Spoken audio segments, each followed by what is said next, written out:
On va débuter cette journée qui va être un peu dense pour vous. Je suis Philippe Massé, je suis responsable du département des programmes et partenariats internationaux de l'ADEME. Et à ce titre, mon service, mon département, coordonne les deux PCN énergie et environnement de H2020, bien sûr avec nos partenaires qui sont dans les consortiums que vous connaissez sur le site Horizon 2020. Et nous coordonnons bien sûr ces PCN en coordination avec les deux alliances Ancre et Allenvie pour ces deux thématiques. Alors, bienvenue à toutes et à tous dans cet amphithéâtre vintage, mais quand même symbolique de toute la recherche française, pour un programme quand même qui est moderne et qui est axé sur la recherche et l'innovation. Bienvenue, bien entendu, à l'ensemble des centres de recherche, mais également, surtout, aux entreprises aussi, qui peuvent faire le lien, justement, avec cette partie innovation du programme H2020. Vous avez vu que le programme est assez important sur le long de cette journée. Pourquoi on a voulu mettre en place ce type de réunion? Tout simplement pour pouvoir permettre aux personnes primo-accédants, si j'ose dire, au programme Horizon 2020, de pouvoir avoir les éléments de décryptage pour faciliter le montage de projets et permettre, en l'occurrence, une meilleure statistique de succès concernant les projets que des partenaires français pourraient présenter. Alors, je sais que dans la salle, il y a des primo-accédants, mais il y a aussi des gens confirmés qui ont déjà monté des projets. À ce titre, cette journée, c'est plutôt une piqûre de rappel et peut-être mettre en exergue des choses qui sont importantes dans justement la nouvelle formulation du programme Horizon 2020 et puis dans son évaluation au niveau des différents projets qui sont présentés au niveau bruxellois. Je laisserai bien entendu toute l'animation de cette journée à nos deux partenaires ici présents, Sophie Loquin et François de l'IRD, donc qui sont directement concernés par les activités PCN. Donc c'est leur job de vous transmettre cette connaissance. Moi, je m'éclipserai. Je suis juste venir vous donner une parole je dirais, d'introduction et de soutien à cette journée qui me semble essentielle, encore une fois, au regard de tout ce qu'on dit sur le retour France du programme Horizon 2020 pour faciliter, encore une fois, le montage de projets. L'important pour ceux qui ont déjà été soumissionnaires de projets à Horizon 2020 ou au 7e PCRD avant, c'est véritablement de conforter, de renforcer votre expérience, et puis au primo-accédant, de véritablement avoir des outils de décryptage.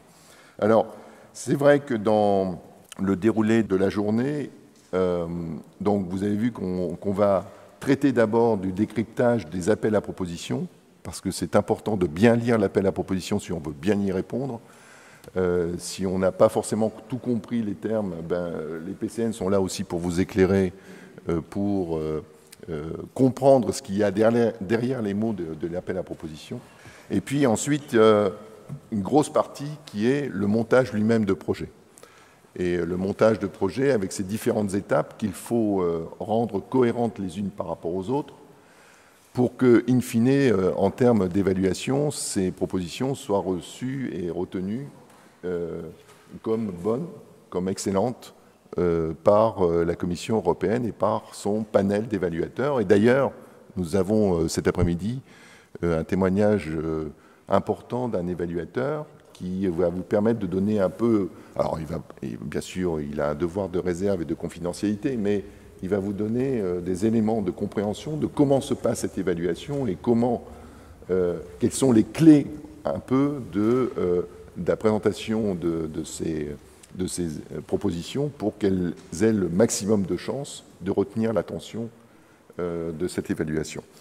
Et puis, Le montage de projet est une chose, la théorie de l'évaluation aussi, et puis derrière, je pense que l'expérience permet également d'entraîner et de faire valoir les différents aléas, mais également les différentes réussites qui ont été rencontrées.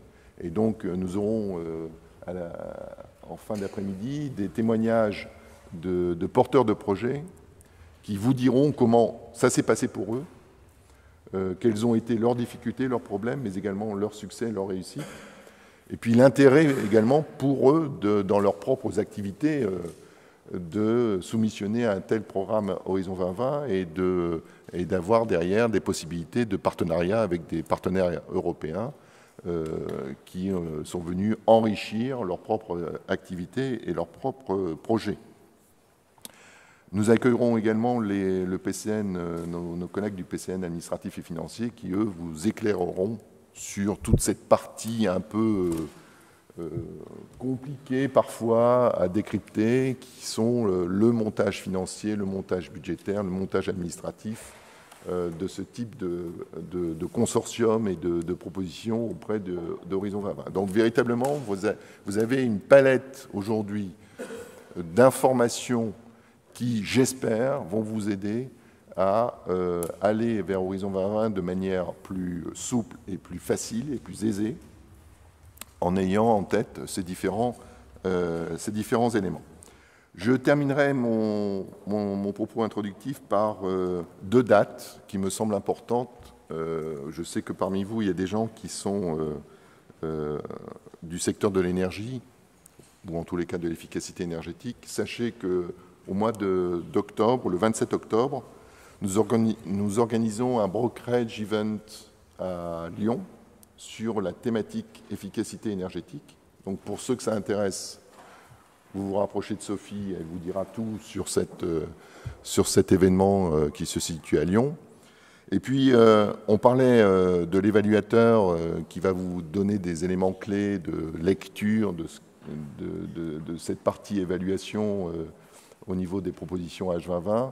Sachez que le 17 octobre matin, ici, à l'amphi Sturze du ministère, il y aura une table ronde concernant uniquement la partie évaluation, et donc qui vous permettra également de poser toutes les questions que vous voudrez sur cette partie importante de compréhension de comment se passe ce mécanisme d'évaluation au niveau communautaire et d'en comprendre les interstices.